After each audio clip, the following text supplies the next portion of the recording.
Hillary Clinton, this was such an interesting angle. Hillary Clinton, who didn't speak out on the $15 minimum wage, hasn't spoken out on the $1.9 trillion stimulus package.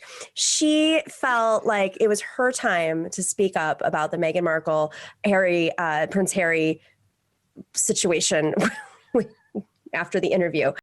Their cruelty in going after Meghan was just outrageous, and the fact she did not get more support, that the reaction was, let's just paper it over and pretend that it didn't happen or it will go away. Just keep your head down. Well, this young woman was not about to keep her head down. This is 2021. And this is true, but I think I was watching the interview and I was thinking to myself, this is so fascinating because you're seeing an instrument of colonialism revealed. They're pulling back the curtain in a raw way.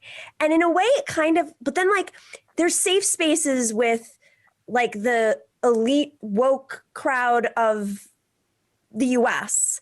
And I think it kind of illustrates the dynamics of capitalism right now. They're not really ready to go full on burn it down because they're hanging out with Tyler Perry and Oprah Winfrey and Hillary Clinton's backing them up. But it's a step. I don't know. I mean, it was just let's start with Simon. What do you think of this scenario? Because it's clearly hitting a nerve with people, and I'm trying to figure out why. Yeah, I feel like it's one of those moments where this upper echelon of people is starting to catch up with the public sentiment. There is a lot of criticism of the monarchy around the sort of legacy of racism and colonialism, et cetera. And of course, Hillary Clinton is right in this instance, but it's definitely one of those things where I feel like it's not. It doesn't feel revolutionary to say that this group of people is not quite there on race. So I feel like that's sort of why it's very easy for Hillary Clinton in this moment to speak out against it, and for other celebrities to do so as well, because there's no negative social consequences for them to do so. It's less true. That is less true when it comes to things that you had mentioned, like the $15 minimum wage and stuff like economic issues far behind on. What do you think, Kayla? Yeah, I totally agree with Simon's take on this. And I mean, I think your connecting it to, how capitalism works is an interesting point in the sense that and I mean, this has been something that people have been sort of flinging at why are all these corporations getting behind BLM? And why are all these institutions that don't give a shit about anything jumping on this bandwagon? And I think to Simon's point, it is because it's easy, but I think the counter argument to this is that there's something wrong fundamentally with this movement, which I think people are sort of adopting that, being if Hillary Clinton is talking about this, if I don't know, what was the Gushers was tweeting about Black Lives Matter or something like that in last June, then there's something fundamentally wrong with actually trying to bring attention to this stuff. And I think that is underestimating the intelligence of our society, in that obviously people are once it becomes palatable to say these things, then everyone's going to jump on board. But that doesn't mean that we shouldn't be having these conversations. And I think part of what's interesting about the Markle interview is that it gets at this race class discussion that so often colors many of the debates that we have on the left, as far as oh no, it's one versus the other. And this is a very clear example where this is one of the most privileged people in the world. They're sitting, aren't they neighbors with Oprah or something? Someone was telling me about this, and it's just yeah. And even when you have all of these kinds of things, this is still a situation that you might be finding yourself faced with. And so I think it sort of is a good example, at least for, how we can guide these conversations and kind of talk about how it really isn't just one thing or the other. And that doesn't mean that you can't talk about someone's extreme privilege, but it does mean but it means that these things are still valid issues, and they do impact people's lives in meaningful ways. Not saying that, Archie needs to be a prince, but I mean, you need security. Come on. Right. There needs to be, your grandparents shouldn't be asking what color what color your skin is. Like that has, psychological impacts on a child. And so anyway, that's what I think. I think it's interesting because like there's a couple things happening here. And I'm so glad that you brought that to mind. Like even with privilege, they're still facing systemic racism. Even the grandparents, the family seem to have, at least at one point, like the Queen at least, more respect and forward thinking. I mean, I watched The Crown. She was the forward thinking one. But even then, it's like the institution itself was the one that could not rid itself of this disgusting racism and this obsession with pleasing the right-wing media and, a lot of other stuff as well. But like, what I think is so interesting about this is that it shows you, like, they're not full on socialist yet. I think Meghan could get there because she was calling for unions. Like, it was like an amazing little moment where I used to be, represented by a union. I could just go to my union rep. Like, there was no HR for me because I wasn't a staffer.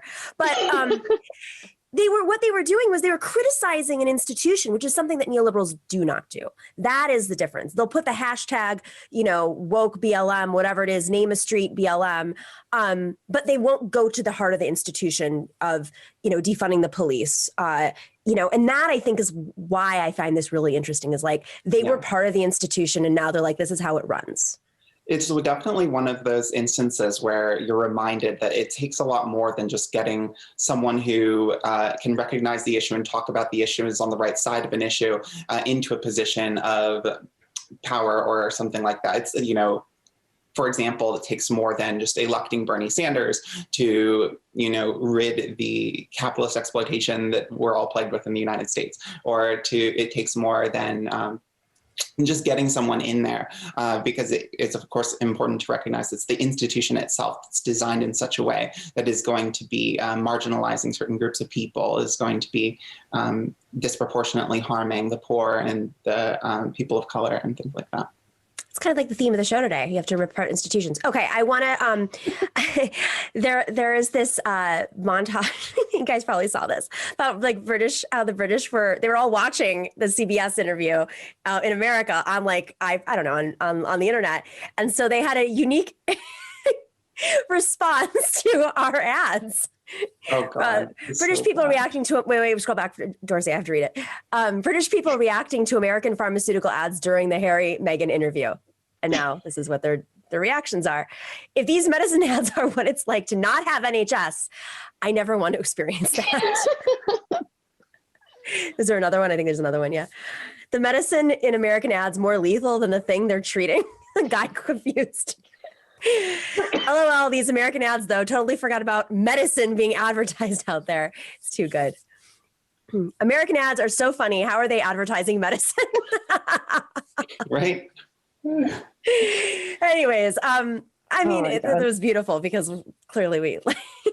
Can I just say one of my favorite ones of those was, it was like, at the end of the ads, how they say like, talk to your doctor about this, and then someone responded like, why am I telling my doctor what to, like, that's so backwards, It's just that's crazy what we've been conditioned to see as normal.